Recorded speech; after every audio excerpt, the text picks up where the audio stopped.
Samakhiyari Maniya highway પર viral વિડીયોથી અરાજકતા ફેલાવનાર સામે કાર્યવાહી। લાકડિયા પોલીસે 2 ઇસમોને છરી અને લાકડાના ધોકા સાથે પકડ્યા।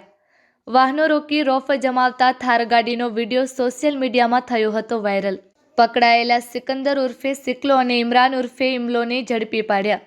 પોલીસે આરોપીની થાર ગાડી છરી ધોકો કબજે કરી કાયદેસરની કાર્યવાહી કરી। शनिवार रात में थार लई निकळ्या था અને રોડ માંથી છરી ધોકો લઈ અને ભાવનો માહોલ ફેલાયો હતો। એના બદલ બીજી વાર નહીં કરી, અમારી ભૂલ છે।